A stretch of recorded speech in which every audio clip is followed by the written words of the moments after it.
Hello everyone, আসসালামু আলাইকুম। চলে আসলাম আরএল এন্টারপ্রাইজের পক্ষ থেকে। সো আজকে আমি আপনাদেরকে দেখাবো আমি কিভাবে ইলিশ মাছ কাটি।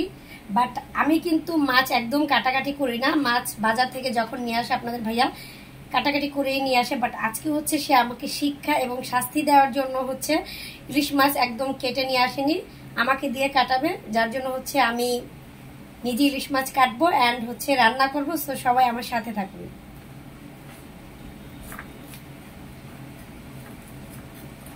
যাই হোক, আপনাদের ভাইয়া যেহেতু আমাকে আজকে শাস্তি দিবে, আমি শাস্তি মাথা পেতে নিয়েছি অ্যান্ড আমি নিজে ইলিশ মাছ কেটে ফেলেছি। বাট আমার মাছ কাটাকাটি করতে তেমন একটা ভালো লাগে না, তারপর কি আর করার, বাধ্যকতা। আজকে হচ্ছে বাধ্য হয়ে মাছ কাটছি। সো আপনারা সবাই দেখবেন আজকে আমি কিভাবে ইলিশ মাছ কাটবো অ্যান্ড হচ্ছে ইলিশ মাছ রান্না করবো।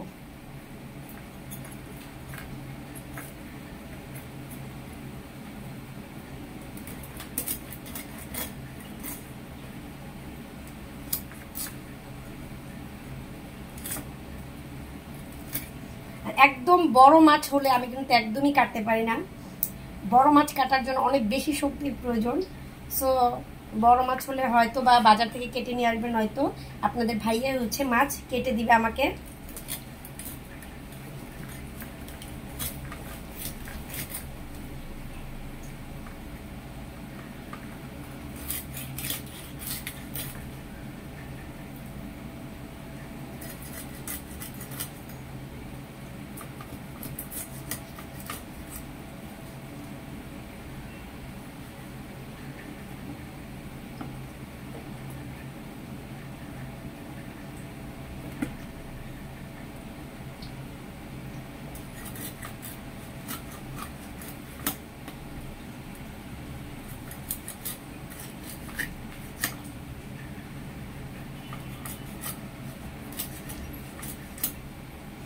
আমার অ্যাকচুয়ালি রান্না করতে ভালো লাগে কাটাকাটি করার চেয়ে। সবসময় আমি রান্না করতে পছন্দ করি। অ্যান্ড বিয়ের আগেও যখন আমি আমাদের ফ্যামিলিতে ছিলাম, আমার বাবার বাড়িতে, তখন হচ্ছে আমি সবসময় রান্না করতাম। হ্যাঁ, আমার আম্মা হচ্ছে সবকিছু তৈরি করতো, কোটাকাটি করে একদম সবকিছু রেডি করে দিত। বাস চুলার পাশে দাঁড়িয়ে আমি হচ্ছে শুধু নাড়াচাড়া করে রান্না করতাম। সো সেই হিসেবে হচ্ছে এখন আমার রান্না খুবই টেস্ট। হ্যাঁ, বাট কাটাকাটি করতে আমার একদমই বিরক্ত লাগে এবং হচ্ছে লেট হয়। এটা যে কোনো কিছুর ক্ষেত্রে হচ্ছে, তরকারি সবজি যাই কাটি না কেন আমি, আমার একটু লেট হয়ে যায়। যার জন্য হচ্ছে আমি সবসময় রান্না করতে পছন্দ করি। তো এই যে আমি মাছ কেটেছি,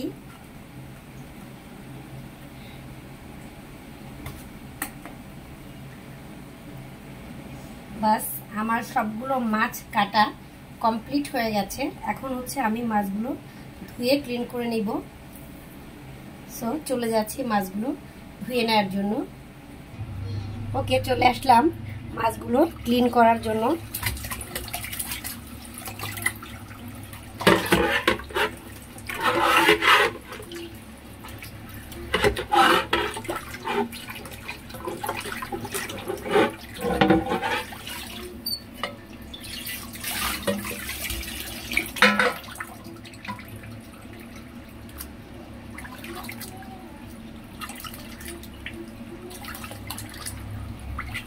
তো বেসিনের মধ্যে বেশি করে পানি নিয়ে তারপর হচ্ছে আমি সবগুলো মাছ একত্রিত করে ভালো মতো করে ধুয়ে নিতে হবে।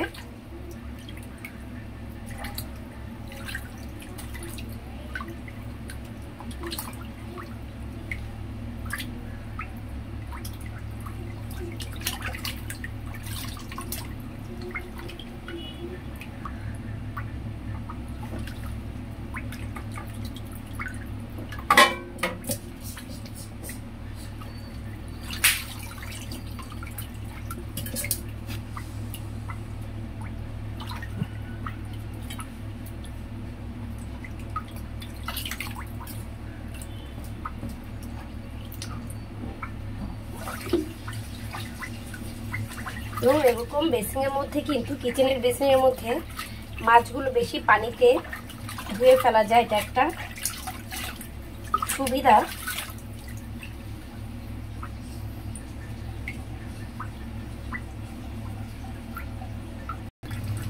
আমি এখানে মাছগুলোকে 2-3 বার করে খুব ভালো মতো আঁশ ছাড়িয়ে ধুয়ে নিয়েছি।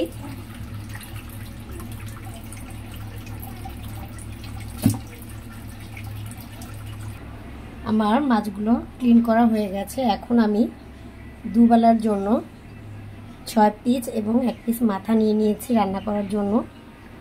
সেগুলোকে দিয়ে দিচ্ছি হলুদের গুঁড়ো,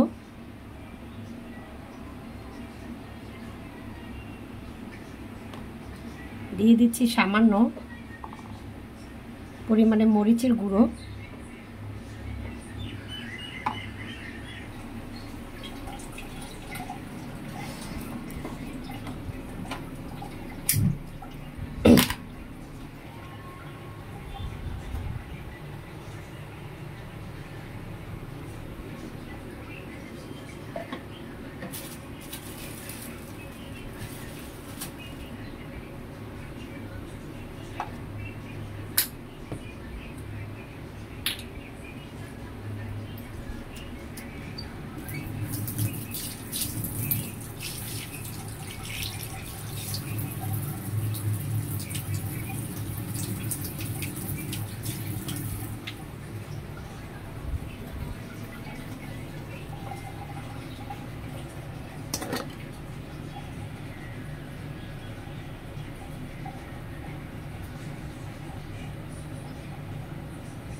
সো এখানে প্যানে আমি দিয়ে দিচ্ছি কিছু পরিমাণ মাছ ভাজার জন্য অয়েল। অয়েল গরম হলে আমি দিয়ে দিব মাছ। তো মাছের জন্য অয়েল গরম হয়ে গেছে।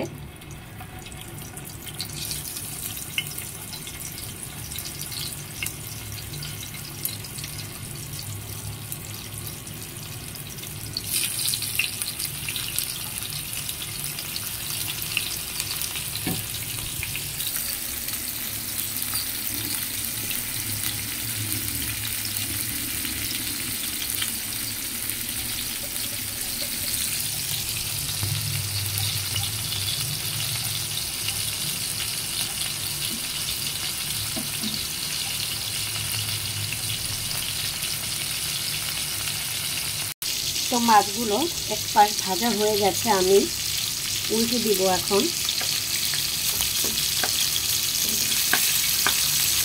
যেহেতু ইলিশ মাছ, তো আমি সবসময় একটু হালকা করে ভেজে থাকি।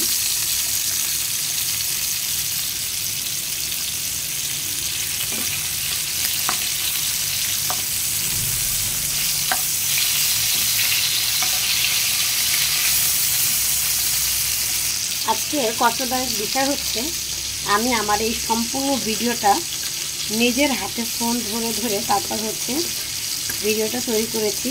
তো আজকে আমার একটু কষ্ট বেশি হয়েছে।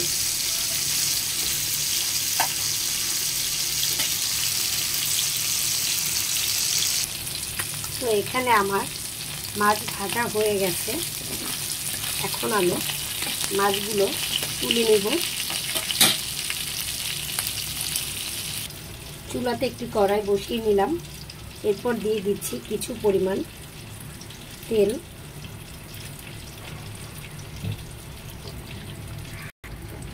দিয়ে দিচ্ছি পেঁয়াজ কুচি। যেহেতু ইলিশ মাছ ভুনা, তো আমি পেঁয়াজ কুচি একটু বেশি দিয়ে দিলাম।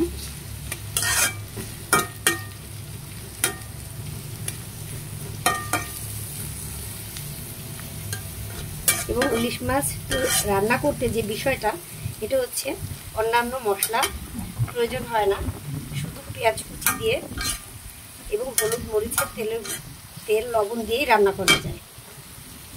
এখানে পেঁয়াজগুলোকে আমি বাদামি করে ভেজে নেব।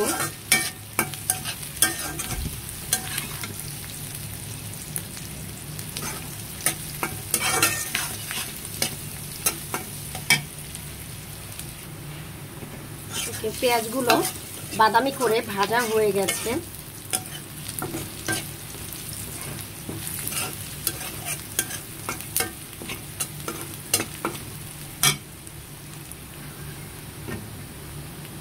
দিয়ে দিচ্ছি এক এক করে হলুদের গুঁড়ো,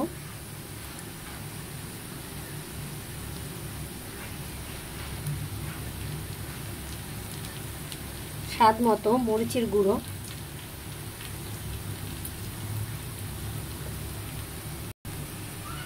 পরিমাণ মতো লবণ,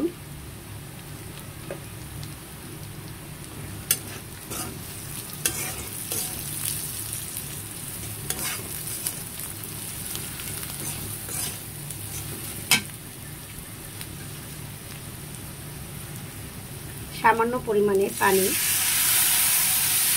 এবং ভালো মতো আমি এখন মশলাটা কষিয়ে নেব।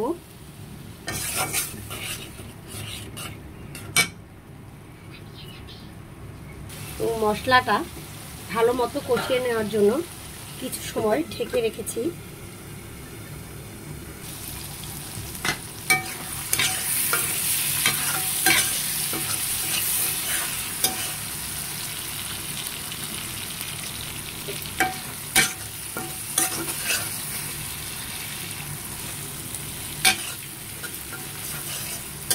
তো আমার মশলাগুলো এখানে খুব ভালোভাবে কষিয়ে নেওয়া হয়ে গেছে, দেখতেই পাচ্ছেন একদম সবটা পানি শুকিয়ে এখানে মাছের তেল বেরিয়ে চলে আসছে।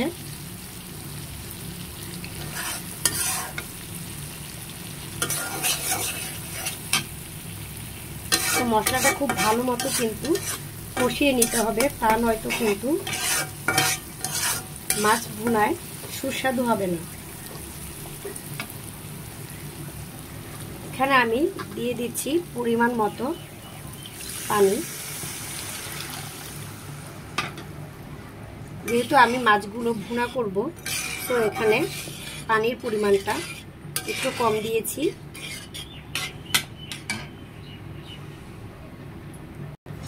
দিয়ে দিচ্ছি এক এক করে ভেজে রাখা মাছগুলো।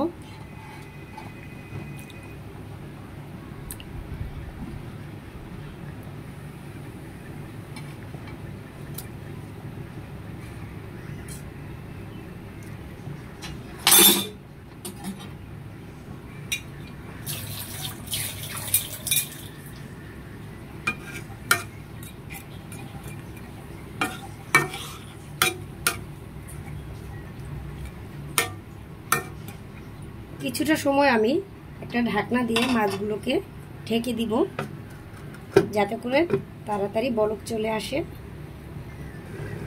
যেহেতু আমি এখানে তরকারি ঢেকে দিয়েছি, তো খুব তাড়াতাড়ি বলক চলে আসছে।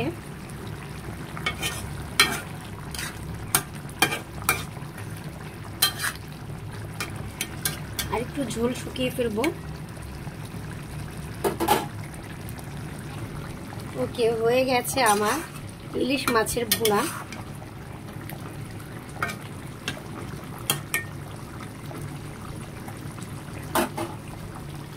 তো আজকের ভিডিওতে এই পর্যন্তই। আগামী ভিডিওর জন্য সবাই আমার পেজের সাথে থাকেন। সবাই ভালো থাকবেন, সুস্থ থাকবেন। আল্লাহ হাফেজ।